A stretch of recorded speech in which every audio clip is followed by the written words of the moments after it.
Saya akan berkhotbah dengan tema orang yang beruntung. Siapakah orang yang beruntung? Yang mereka hidupnya itu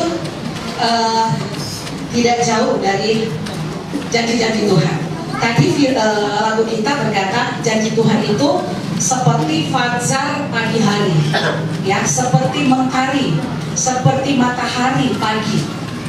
Kita nggak perlu nunggu-nunggu apakah matahari terbitnya pagi ini, apakah matahari terbitnya pagi ini. Kita kan nggak pernah seperti itu. Kita yakin bahwa setiap pagi matahari muncul. Amin. Tuhan bilang janji Tuhan itu seperti fajar pagi hari yang tidak akan pernah berhenti. Seperti itu janji Tuhan. Dan janji Tuhan itulah menjadi keberuntungan bagi anak-anak Tuhan. Makanya kita harus menjadi anak Tuhan. Yosua pasal 1 mulai ayat 1 sampai ayatnya yang ke-9. Sesudah Musa hamba Tuhan itu mati, berfirmanlah Tuhan kepada Yosua bin Nun abdi Musa itu demikian.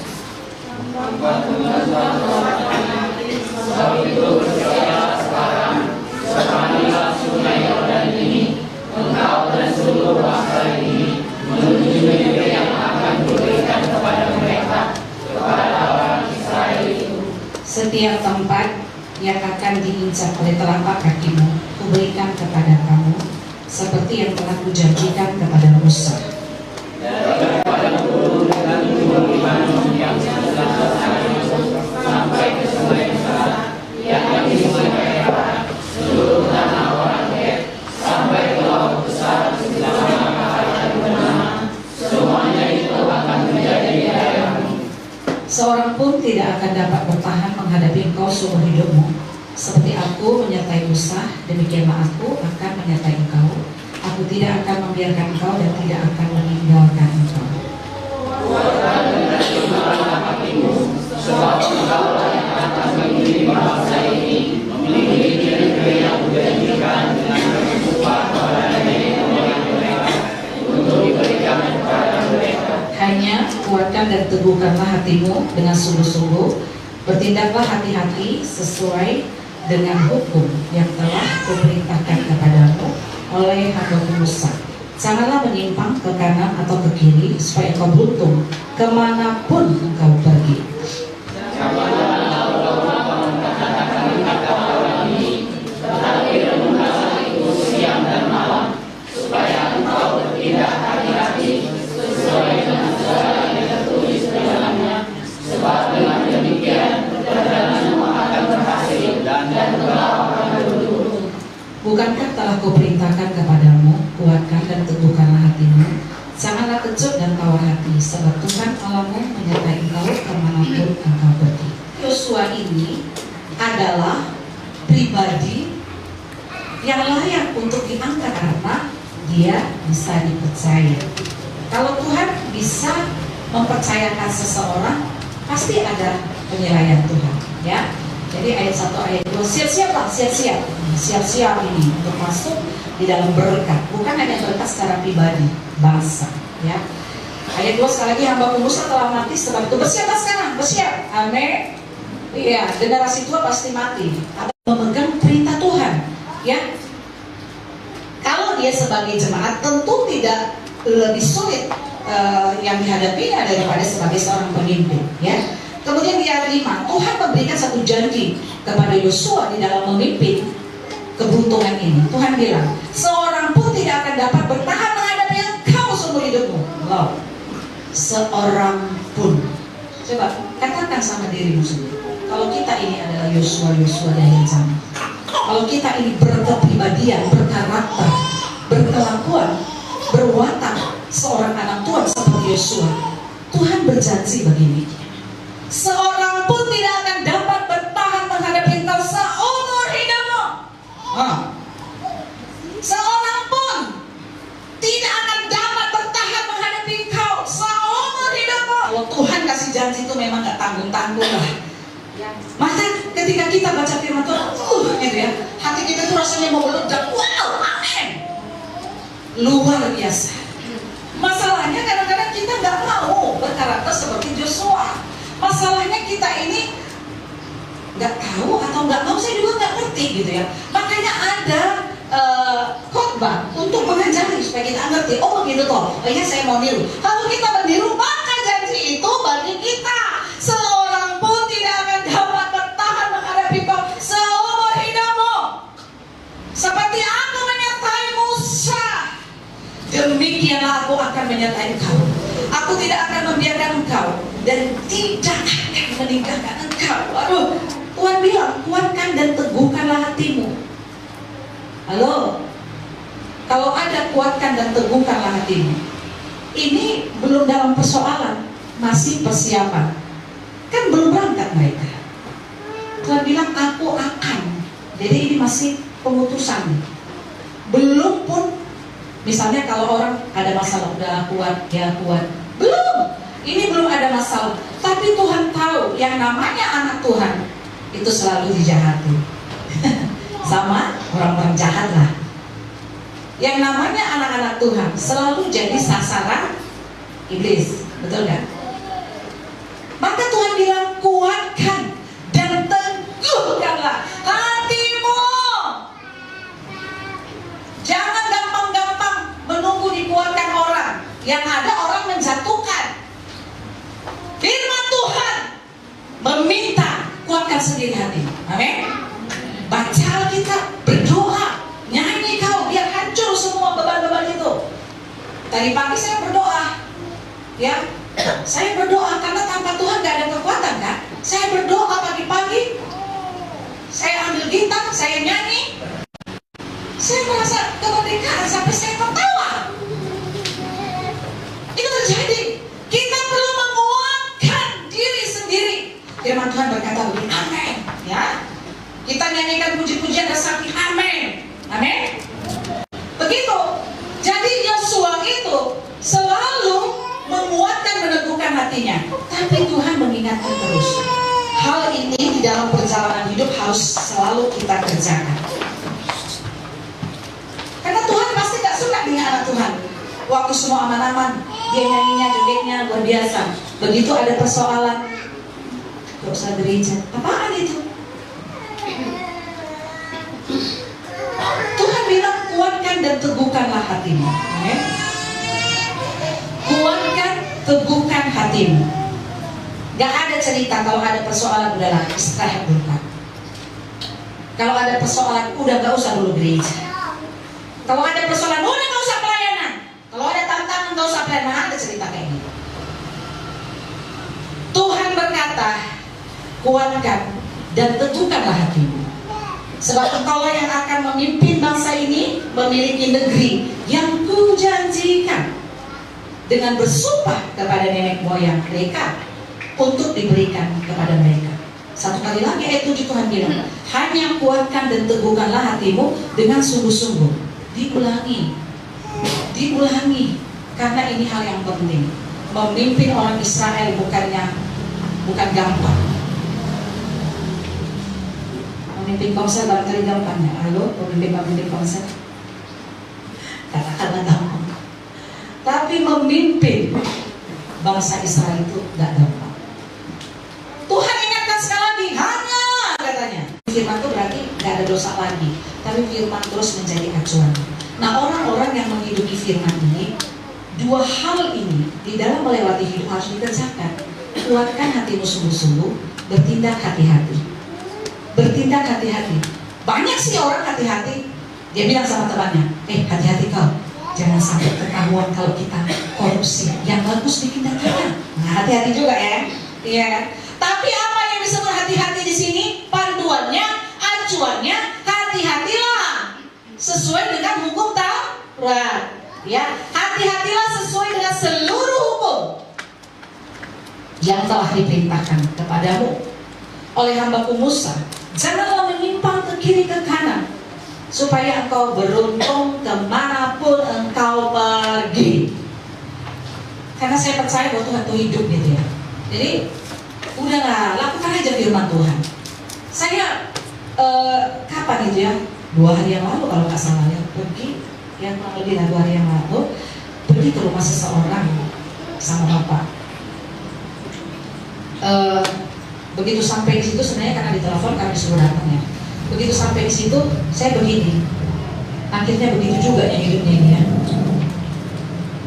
Semua dijual, rumah dijual, apa dijual, semua dijual. Sepertinya di awal dia jaya. Di satu sisi saya kasihan, tapi mungkin inilah cara Tuhan menyadarkan dia. Yang dia selalu berpikir hanya dengan pikiran dan hatinya. Dia nggak berpikir, dia tidak berjalan sesuai dengan perintah Tuhan. Dia nggak hati-hati. Makanya ya, hidup ini berputar. Kita dikatakan Tuhan menjadi orang beruntung loh. Bahkan coba dibuka dulu di layar Ulangan 28 ayat 13-14 yang 2 minggu lalu saya sampaikan ini. Kita katanya tidak menjadi ekor tapi menjadi kepala. Kita tidak akan pernah turun tapi naik. Ya kita yang nggak mau sebenarnya. Siapa yang nggak mau? Aku mau, kita bilang. Maunya itu harus sesuai hukum. Kalau kita bilang kita mau, berarti kita bertindak hati-hati sesuai dengan seluruh hukum, bukan sebagian hukum. Kadang-kadang orang sebagian aja, kalau ini nggak mau, kalau ini nggak bisa. Kamu tidak beruntung. Kalau tidak beruntung berarti sial. Hidupmu sial.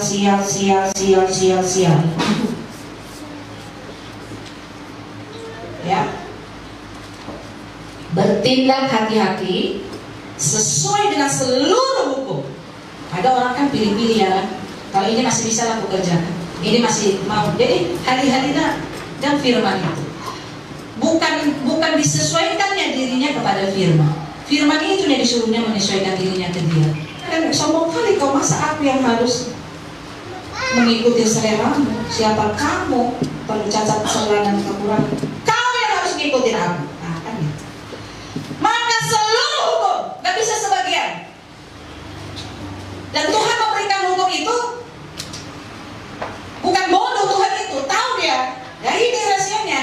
Gak ada yang salah dengan kebijakan Tuhan. Mungkin kalau di Pemuan Marga SKM itu bisa aja ada kebijakan-kebijakan yang bisa direvisi. Tapi firman Tuhan tidak perlu direvisi. Sempurna. Berasal dari buah pikiran Allah yang sempurna. Dan semuanya itu Tuhan bilang harus sesuai seluruh hukum. Sesuai semuanya. Jadi kalau belum semua, kita nggak beruntung. Jadi ketika kita nggak beruntung, tolong jangan salahkan Tuhan. Orang Israel semuanya nggak beruntung selain Yosua dan Kaleb, karena janji ini yang mendapatkan mereka, yang lain mati di padang gurun. Nggak beruntung mereka kan? Jadi kuatkan hatimu. Siapa di sini sebentar-sebentar lemas, sebentar-bentar nggak gereja, bentar-bentar nggak pelayanan, bentar-bentar ngambek mukanya kayak mukanya tiba-tiba keriting ya kan, walaupun rambutnya lurus. Gak gitulah, persoalan bisa ada, tapi ya gak gitu juga. Jalan hidup anak Tuhan gak gitu juga. Karena Tuhan Yesus itu kan besar. Kalau dia ada di hidup kita, gak mungkin lah persoalan itu yang lebih besar dari Tuhan Yesus, gak mungkin. Jadi kalau Tuhan Yesus ada di hidup kita, berarti persoalan itu dilenyapkan aja ya dengan kekuatan Tuhan. Jadi kuatkan pesan firman Tuhan. Kalau mau beruntung, kuatkan hatimu sungguh-sungguh. Gak ada ceritanya. Emang ada ceritanya gak ada masalah? Ada. Kemanapun kita pergi ada masalah, ya kan?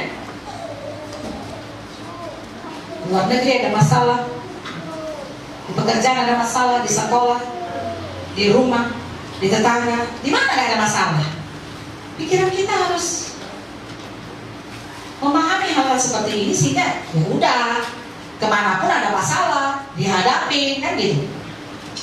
Dihadapi, bagaimana caranya, bagaimana menurut Tuhan. Tetap kamu jangan berdosa, jangan lemah, kuatkan hatimu sesuai firman. Bertindak hati-hati sesuai firman. Amin. Ya, bertindak hati-hati sesuai firman. Jangan menyimpang ke kiri ke kanan.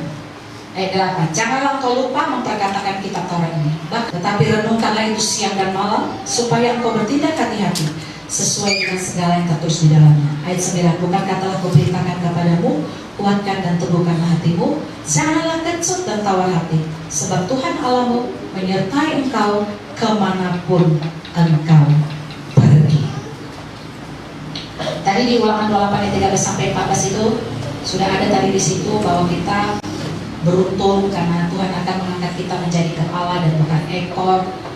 Tuhan membuat kita naik dan kita tidak akan turun. Ya, coba kita buka dulu lagi di 1 Raja-Raja 2 ayat 3. Lakukanlah kewajibanmu dengan setia terhadap Tuhan Allahmu, dengan hidup menurut jalan yang ditunjukkannya, dan dengan tetap mengikuti segala ketetapan, perintah, peraturan, dan ketentuannya seperti yang tertulis dalam buku Musa, supaya engkau beruntung dalam segala yang kau lakukan dan dalam segala yang kau tuju. Sama lah itu kayak Mazmur pasal 1. Coba, kan Mazmur pasal 1 tuh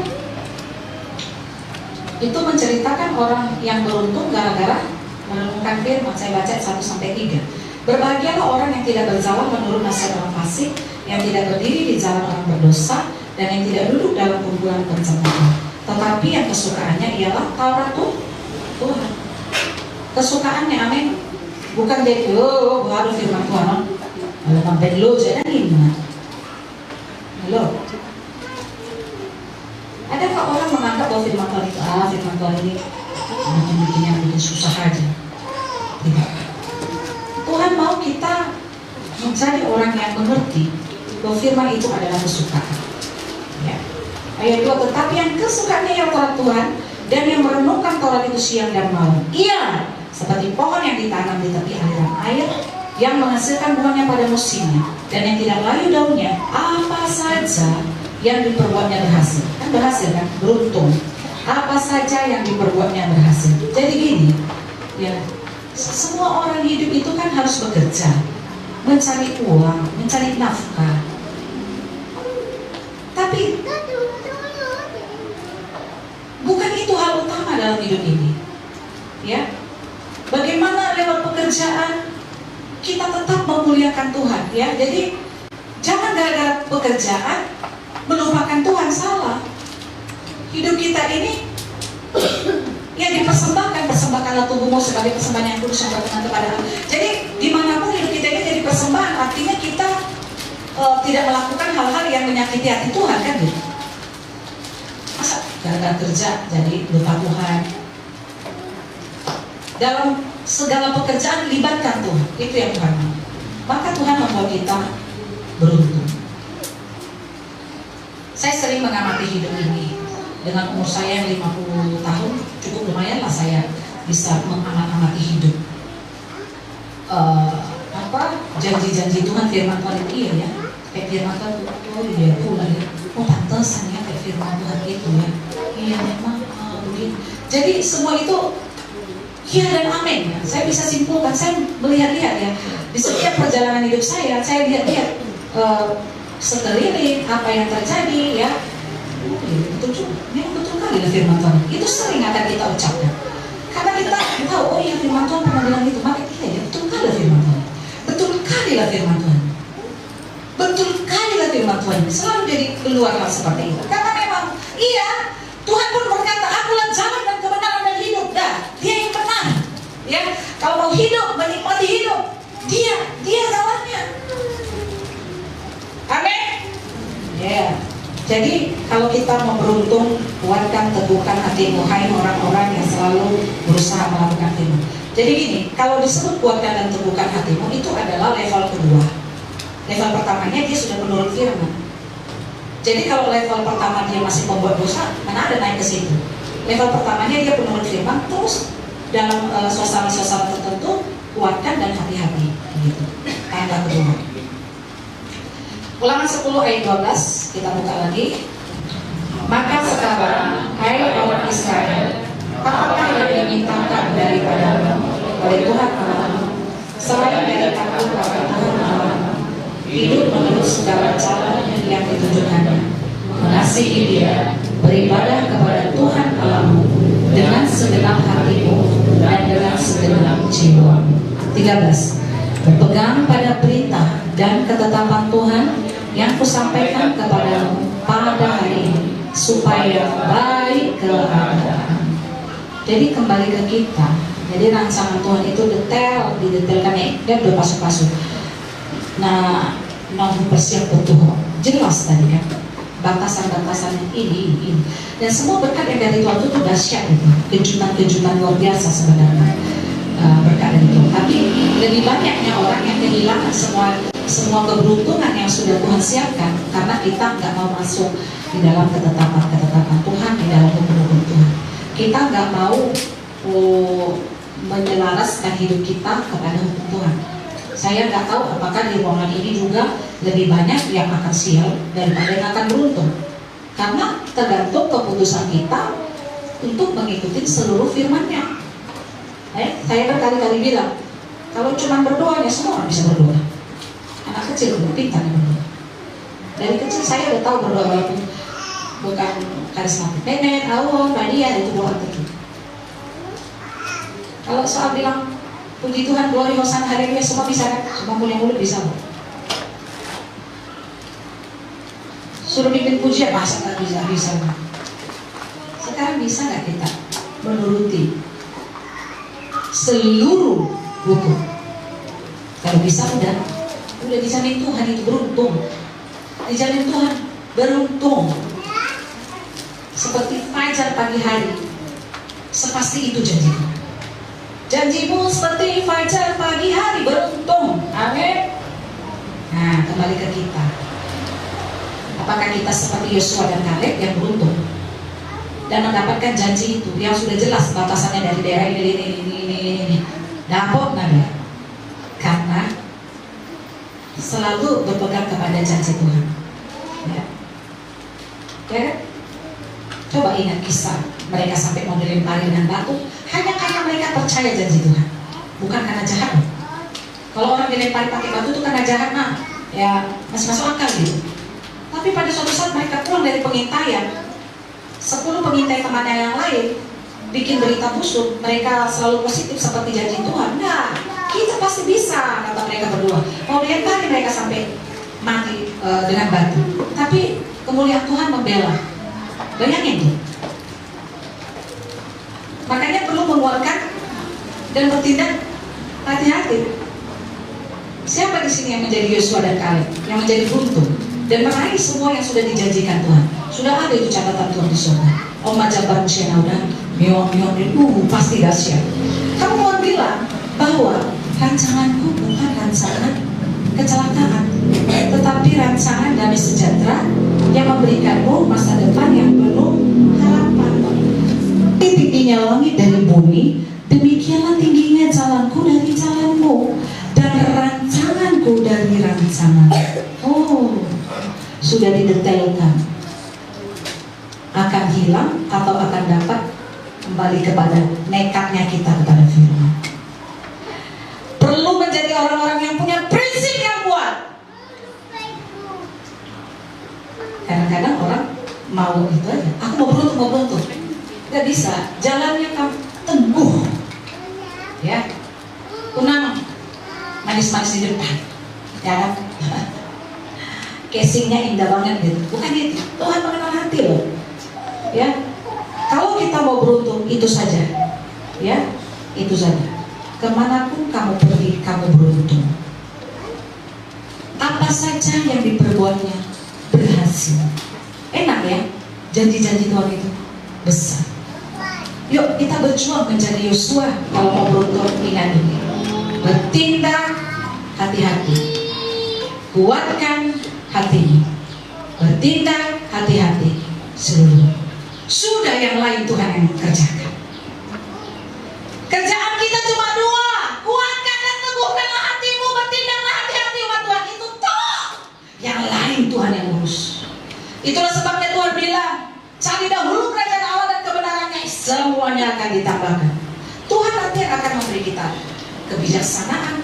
Tuhan membuka hati kita, Tuhan membuka hati orang untuk bertemu kita. Semua akan Tuhan kerjakan. Urusan Tuhan yang lain, urusan kita. Kuatkan dan teguhkanlah hatimu, bertindak hati-hati sesuai seluruh hukum. Oke? Itu saja. Yang lainnya Tuhan akan bekerja. Bagi pelajar-pelajar, Tuhan yang akan bekerja. Andalkan Tuhan, libatkan Tuhan. Tuhan kasih kepintaran. ya kan?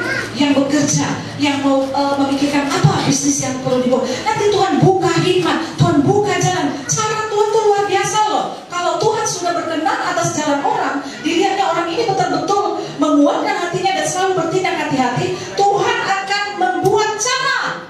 Tahu nggak kalau Tuhan buat cara? Kita bingung. Sama seperti ketika Tuhan membuat cara bagaimana membela Esther dan orang Yahudi. Ingat kita ceritanya yang Esther dan orang Yahudi nyaris mati satu bangsa, Kerajaan Ahasiweros, ya. Tapi dengan dia menguatkan hatinya, bangsa itu menguatkan hatinya sesuai firman, bertindak hati-hati, mereka sampai berdoa, mereka berpuasa. Tuhan setting, tahu nggak Tuhan setting? Dibikin Tuhan raja gelisah. Tiba-tiba raja gelisah. Kenapa aku nggak bisa tidur? Di setting Tuhan. Oh, kenapa aku nggak bisa tidur? Ada apa sih? Nggak bisa tidur dia bukannya karena mikirin apa-apa, tapi Tuhan membuat. Amin. Karena apa? Karena Esther dan orang Yahudi bertindak hati-hati. Mereka menguatkan hatinya sesuai hukum. Mereka berdoa dan berpuasa. Tuhan mulai setting cara. Dibuatnya Raja Ahasiweros gelisah kali nggak bisa tidur, sampai dibukanya buku, ya kan, catatan buku-buku sejarah kerajaan. Dan Tuhan buka lembaran pas kepada siapa namanya itu, pada pamannya si Esther, ya kan, itu biang keroknya orang Israel mau dibunuh semua. Akhirnya ternyata dia punya jasa ya. Tuhan dipanggil. Ini ada nama orang yang kemarin menyelamatkan raja, katanya. Penghargaan apa yang telah diberikan? Gak ada. Kenapa? Tidak bisa. Harus diberikan penghargaan. Nah itulah kita kerja Tuhan kan. Tuhan yang setting kan. Tuhan yang setting. Gak capek mereka berpikir, mereka hanya capek berdoa puasa. Mereka gak tahu lagi mau buat apa. Mereka tahu bahwa nyawa mereka sudah di ujung tanduk. Gak tahu lagi mereka, yang mereka tahu cuma satu, doa puasa, mengandalkan Tuhan. Oh Tuhan, mati nama kami. Tapi mereka menguatkan hatinya, bertindak hati-hati, berdoa puasa, Tuhan kerja. Akhirnya panggil itu si pamannya, si Esther. Diarak-arak dia. Setelah diarak-arak dia, kemudian singkat ceritanya lepaslah orang Israel. Amin. Begitu umat Tuhan. Biarkan Tuhan yang setting semua. Amin. Biarkan. Cukup kamu menjadi orang yang bertindak hati-hati. Biarkan Tuhan yang setting. Ya, Allah turut bekerja. Tuhan gak pernah diam. Dia Allah kita yang hidup. Yang percaya katakan amin. Kau akan beruntung kalau menguatkan hati selalu, bertindak hati-hati sesuai dengan hukum yang diperintahkan.